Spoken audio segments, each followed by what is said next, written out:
what's next.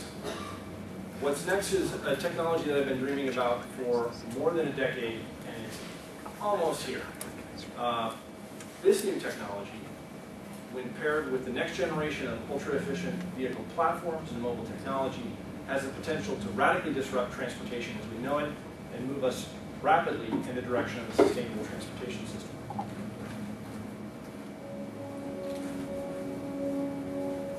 When I was 18 years old, I lost my best friend in a car accident. He didn't pay attention just for a fraction of a second. In the United States, driver distraction causes about 30,000 plus deaths every year. It's about 1 million people worldwide. The Google self-driving car project tries to fix this. The concept is utterly simple. You get into your car, you tell it where you want to go, and it just gets you there. And you are free to do something else. To make this technology happen, we developed a complete new way of making cars smart.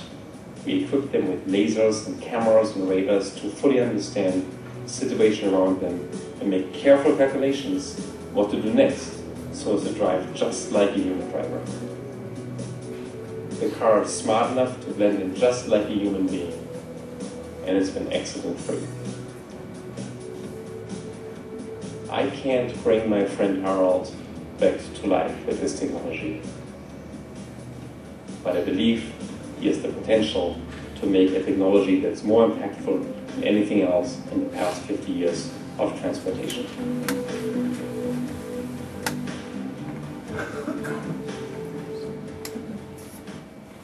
What's amazing is how fast this technology has gone from being, the Jetsons to being on road. They've now logged more than 200,000 miles of autonomously driven, no human interaction miles in California, the Bay Area, up in the mountains down to LA. And what they did is they basically, the DARPA ran a couple of contests. They ran a contest for many years called the Grand Challenge for self-driving vehicles going through a desert.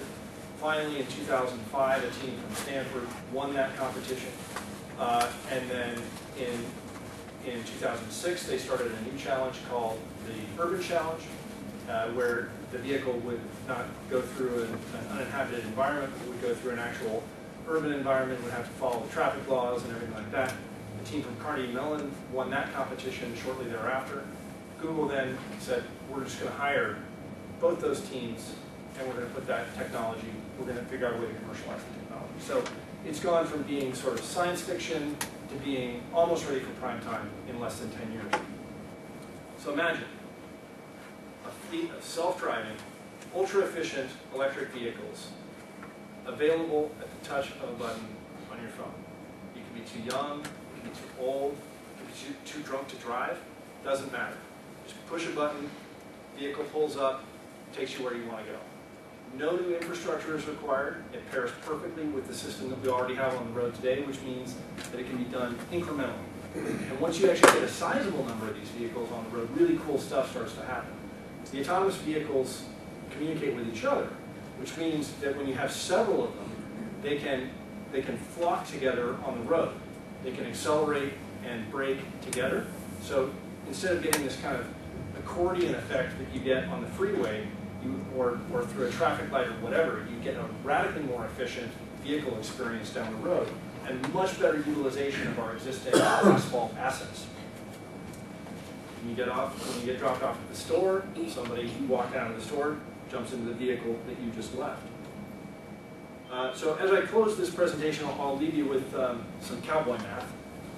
According to relay rides, cars are utilized 1 hour out of every day. So 96% of the time, they're just sitting there parked. If we multiply that by that 4% utilization by my cowboy math multiplier of 2x to accommodate for peak traffic, but also mitigated by better utilization of mass transit, and then multiply that by the 254 million passenger cars registered in 2007, you end up with 20,352,000 vehicles necessary to solve sustainable mobility for the entire country at a radically increased level of environmental efficiency, no accidents, and an incredibly high level of convenience. So to put that number into perspective, it is less than double the number of new passenger cars that were sold just last year. So if we want to get serious about this, all that's really required is the will. What will this system look like in terms of cost? Let's assume that the vehicles cost around $20,000 a piece. So at $20,000 a piece, those 20 million vehicles are going to clock in just north of $400 billion. To put that number into perspective, that is less than double the amount that consumers spent on gasoline just last year. It's well south of the amount we spent on, say, recent bank bailouts, not to mention the foreign policy cost of our current transportation paradigm. Looked at another way, the production of sustainable PRT system represents well north of a $400 billion economic opportunity with clusters and regions that go after it. Sustainable personal transportation system will be a win, not only from an economic, geopolitical, and environmental standpoint, but from the perspective of basic civic livability as well. Significant portions of the massive quantities of asphalt that we now dedicate to the movement and warehousing of cars can be reclaimed, turning parking lots into parks. And the pollution, noise, and long-term planetary livability risks of our current system will disappear. So, for all of the very grave challenges that we face in the transportation landscape today, we're on the cusp of some of the most exciting developments the world of vehicles has ever seen. Let's rock and roll. Thanks.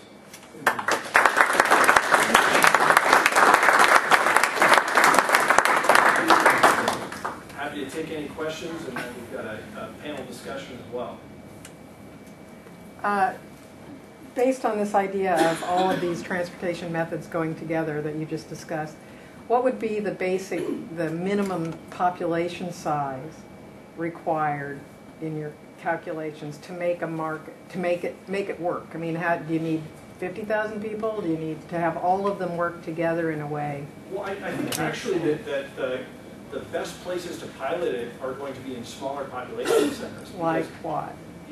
You know, take a town like Bend, Oregon. I'm not sure what the population of Bend is today. I want to say it's around 50,000 people.